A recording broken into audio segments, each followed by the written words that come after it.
Vibration में, जो कि है ट्रांसवर्स मोशन, और इसके बाद आपका आएगा जो कि है टॉर्शनल मोशन। तो यहां पर है वो टॉर्शनल, ठीक है। टॉर्शनल मतलब क्या, आपके वाइब्रेशंस होते हैं, ये एक ट्रांसवर्स होता है और एक टॉर्शनल। अब ट्रांसवर्स इस चीज का ही मतलब क्या है, तो यहां पर मैंने लिख दिया है, if the disc moves approximately perpendicular to the axis of the shaft. इसका मतलब क्या है कि अगर आपका ये जो डिस्क है वो मूव कर रहा है परपेंडिकुलर। परपेंडिकुलर का मतलब क्या है, उसका मतलब ये है कि आपका ये शाफ्ट है और ये अगर वाइब्रेट करेगा, ये जो नीचे की चीजें दिख रही है आपको, ये डिस्क, ये जो डिस्क बताया मैंने, ये शाफ्ट को परपेंडिकुलर वाइब्रेट करता है। अभी ऐसा है, ठीक है, ये हो जाएगा पूरा ऐसा, मतलब ये जो डिस्क घूम रही है ना, अभी डिस्क ऐसी है ना, तो ये घूम के ऐसी जब होगी और ऐसी करके ऐसी, फिर ऐसी, तो ये इस वाइब्रेशन को हम लोग बोलेंगे transverse vibration. Then the vibration is known as transverse vibration. बस इतना ही, शाफ्ट, डिस्क, बस, ठीक है। तो अब बेसिकली इसका डेरिवेशन में जाएंगे हम लोग कि भाई इसका फॉर्मूला क्या होगा फ्रीक्वेंसी का, ठीक है। तो वो ढूंढने के लिए हम लोग को क्या करना पड़ेगा, सम सॉल्व करना पड़ेगा। एक सम मतलब एक जनरल टर्म से, जनरल आइडिया से हम लोग क्या करेंगे, उसका एक फॉर्मूला निकाल लेंगे। तो वही यहाँ पर किया गया है, जैसे अपने डीएल एम्बर्ट के लिए किया था वैसे ये भी एक है, ठीक है, वैसे ही करना है उसके मेथड से और अपने को वैल्यू मिल जाएगी। तो पहले हम लोग को क्या करना है कि भाई एक कैंटिलीवर बीम ले लेना है। तो मैंने क्या किया, for undamped free transverse vibration let us consider a cantilever beam with negligible mass. मतलब ये क्या, मैंने मास को कंसिडर नहीं किया है, neglecting the mass carrying concentrated mass of m, ठीक है। अभी नेग्लिजिबल बोला है मतलब क्या कि मास की कोई वैल्यू नहीं है, ठीक है, बहुत कम मास है जिसको आप नेग्लेक्ट कर सकते हो, मतलब छोड़ सकते हो इसे, ठीक है। तो हम लोग क्या करेंगे भाई कि हम लोग को क्या पता था कि इसका ट्रांसवर्स वाइब्रेशन क्या होगा कि ये मास परपेंडिकुलर हो जाएगा। मतलब अभी जब ऐसी ये चीज है, ठीक है, ये हो जाएगा परपेंडिकुलर, ऐसा वाइब्रेट करेगा, तो इसमें आपको एक डिफ्लेक्शन मिलेगा। देखो जब भी आप मास मिला तो मास का एक डिफ्लेक्शन होगा, और जब भी आप डिस्प्लेस करोगे तो उसका एक अलग डिस्प्लेसमेंट होगा, है ना। मास एडिंग पे इतना डिस्प्लेसमेंट, अभी जब डिस्प्लेस हुई वो चीज तो कितना मिलेगा, x। तो ये आपका सेंटर है, सेंटर ऑफ मास पे दो चीजें, एक ग्रेविटी एक्ट करेगी और एक रिस्टोरिंग फोर्स जो आपको वापस से पीछे ले जाएगी, है ना। वाइब्रेट हो रहा है मतलब कि वापस पीछे जाएगा ऐसे ऐसे, तो रिस्टोरिंग फोर्स बैक करेगी जो कि ऊपर, मास नीचे, रिस्टोरिंग फोर्स ऊपर। अब इसका एफबीडी बना लेंगे, तो एफबीडी कैसे दिखेगा भाई, मास इधर है, अब मैंने क्या बोला था, मोशन के ऑपोजिट एक फोर्स एक्ट करेगा, वो होगा इनर्शिया फोर्स। आपका मोशन नीचे की तरफ है तो इनर्शिया फोर्स ऊपर लगेगा, ठीक है। तो वही मैंने लिखा है inertia force by m x double dot, तो कि m इंटू ए आप बोलते हो जिसको, यहाँ पर m into double dot x double dot बोलते हैं, ठीक है। तो यहाँ पर ये ऊपर की तरफ एक्ट करेगा और इसकी ग्रेविटेशनल फोर्स भी नीचे की तरफ mg एक्ट करेगी, प्लस रिस्टोरिंग फोर्स ऊपर एक एक्ट करेगा, ठीक है। इतनी सी चीज है। अब यहाँ क्या लिखा है, due to the gravitational force mg the beam gets deflection of delta. मतलब क्या, ग्रेविटेशनल फोर्स की वजह से एक डेल्टा मिलेगा उसको, जो कि हम लोग ने लिख दिया था। हेंस द इक्विलिब्रियम पोजीशन क्या हो जाएगी आपकी, इक्विलिब्रियम मतलब क्या कि भाई ये वाइब्रेट नहीं करेगा, मास ऐड किया है, ग्रेविटेशनल की वजह से थोड़ा सा बेंड होगा जिसका डिफ्लेक्शन मैंने बोला डेल्टा। अब उसके बाद ये डिफ्लेक्ट नहीं होगा ना जब तक अपन टू mg, मतलब क्या एक ही जगह पे, मतलब जो रिस्टोरिंग फोर्स जो है वो इक्वल टू क्या है, ग्रेविटेशनल फोर्स, यानी कि वही लिखा है यहाँ पर mg is equals to k delta. Now all the force acting on the mass, कौन सी फोर्सेज है भाई, एक तो है इनर्शिया फोर्स और एक है रेजिस्टिंग फोर्स, ठीक है। तो इनर्शिया फोर्स, अभी डीएल अम्बर भाई क्या बोले, डीएल अम्बर भाई ये बोले कि भाई inertia force plus external force सबका सम करोगे तो भाई जीरो मिलेगा, क्योंकि बॉडी इक्विलिब्रियम में होनी चाहिए। इसका मतलब सब फोर्स एक दूसरे को काट के एक नेट फोर्स क्या देंगे आपका, जीरो। तो सब फोर्स कौन सी है, एक भाई ये इनर्शिया फोर्स और दूसरी रेजिस्टिंग फोर्स, जो कि मैंने लिख दी। अब इसको रीअरेंज करेंगे तो मास को मैं पूरे इक्वेशन को मास से डिवाइड कर दूंगा, तो x double dot plus k by m into x is equal to zero. अब इसी चीज को हम लोग जो SHM की इक्वेशन थी, सिंपल हार्मोनिक मोशन की जो इक्वेशन थी वो आपको याद होगी, यही थी। हाँ, अपने सबसे पहले वीडियो में दिखा था कि भाई ऐसी कुछ तो इक्वेशन थी। अब इन दोनों को जब हम कंपेयर करेंगे तो ओमेगा स्क्वायर की वैल्यू क्या दिख रही है, के बाय एम। तो मैंने क्या किया भाई, के बाय एम को लिख दिया ओमेगा स्क्वायर के इक्वल, ठीक है। तो अब मैंने क्या किया कि भाई रूट ले लिया उस तरफ, तो ओमेगा की वैल्यू क्या मिल गई कि root of k by m. तो फ्रीक्वेंसी क्या होता है, frequency equals to omega by 2 pi, दिख रहा है यहाँ पर ओमेगा बाय 2 पाई। अब ओमेगा की वैल्यू तो आपको पता है, ये वैल्यू डाल दो, फ्रीक्वेंसी मिल गया।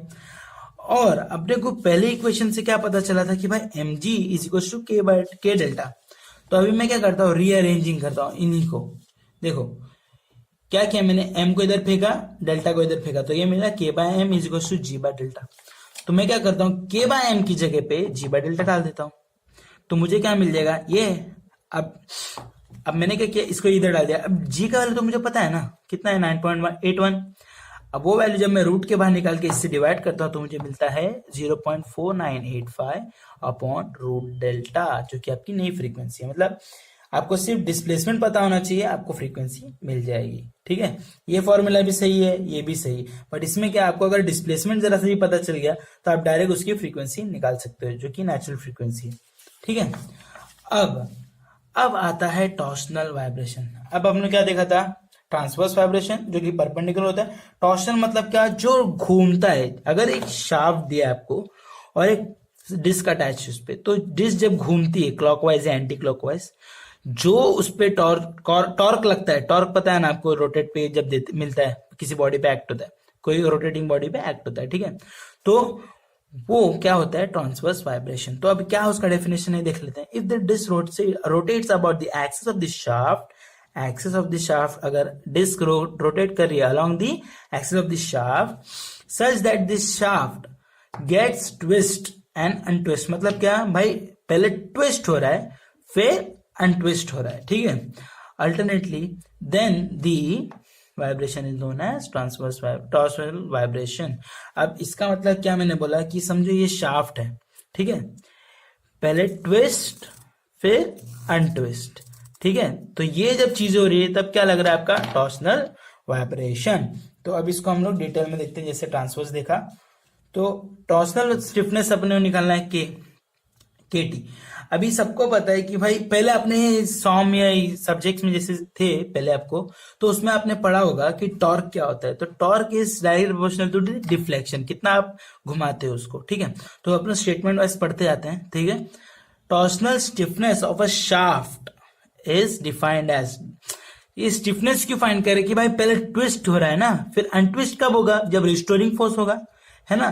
तो स्टिफनेस की वजह से जो अपनी रिस्टोरिंग फोर्स आती है वो स्टिफनेस की, स्प्रिंग में एफ इज इक्वल्स टू के डेल्टा। तो ये फोर्स कब आती है, तो के का वैल्यू क्या था, k is equals to f upon, देखो के का वैल्यू क्या था, k is equals to f upon delta. तो के मतलब रिस्टोरिंग फोर्स था स्प्रिंग का, वो कब मिलता था, जब फोर्स अपॉन डिफ्लेक्शन होता था, है ना। तो यहां पर स्प्रिंग का केस था, यहां पर हो रहा है शाफ्ट का केस। मतलब जब आप शाफ्ट रोटेट करोगे और उसको जब रिस्टोर होना है तो क्या होगा, तो ऐसा होगा। ठीक है, तो इतना स्टिफनेस मिलेगा।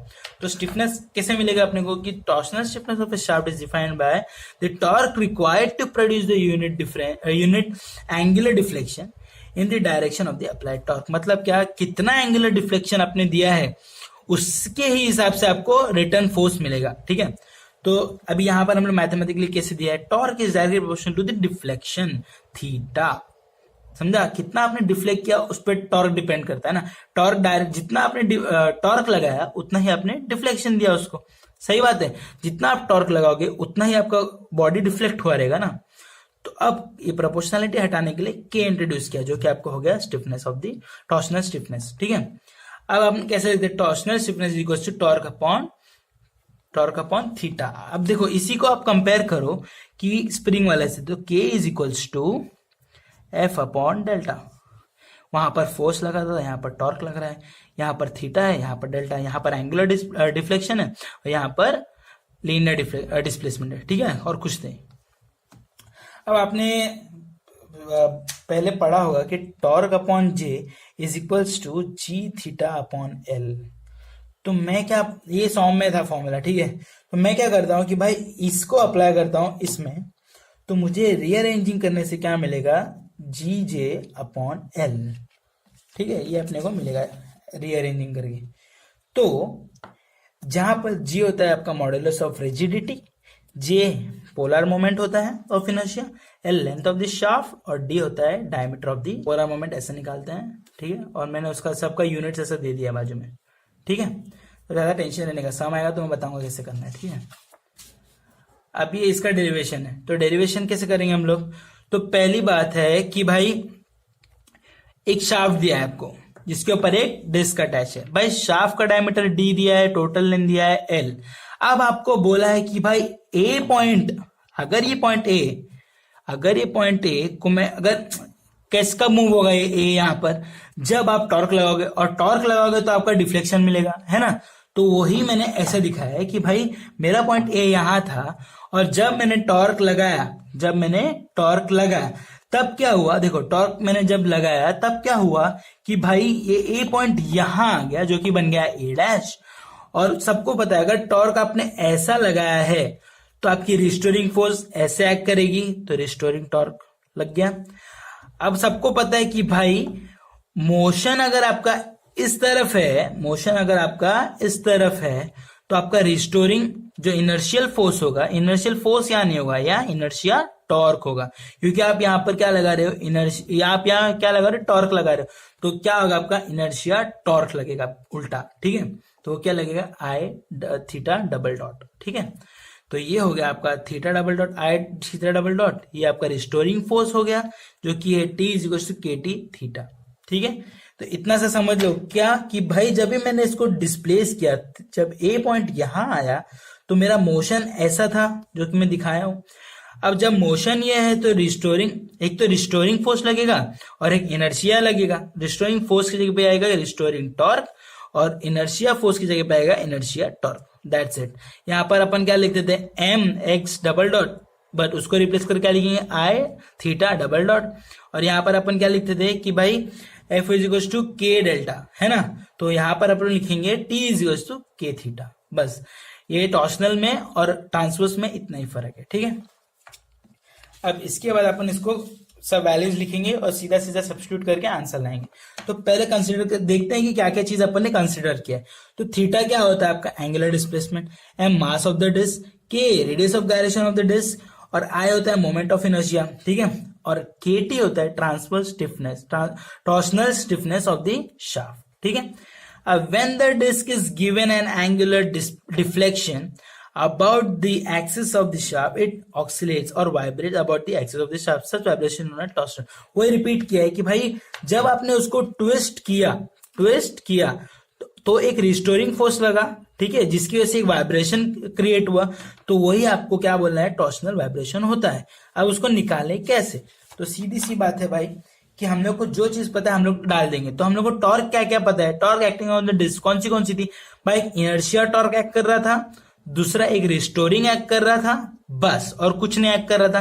तो हम लोग क्या करें, डीएल एम्बर्ट के भाई जो बोले अपने को वो कर देंगे। तो डीएल एम्बर्ट भाई क्या बोले थे, inertia torque plus external torque मिला के क्या मिलेगा आपको, 0। तो सीधा सीधा इनर्शिया टॉर्क डाल दो, स्टिफनेस रिस्टोरिंग फोर्स डाल दो, एक्सटर्नल नहीं है रिस्टोरिंग फोर्स, तो ये मिल गया आपको इज इक्वल टू 0। तो मैंने ये क्या, डिवाइडिंग द इक्वेशन बाय आई, तो मुझे ऐसा कुछ मिला।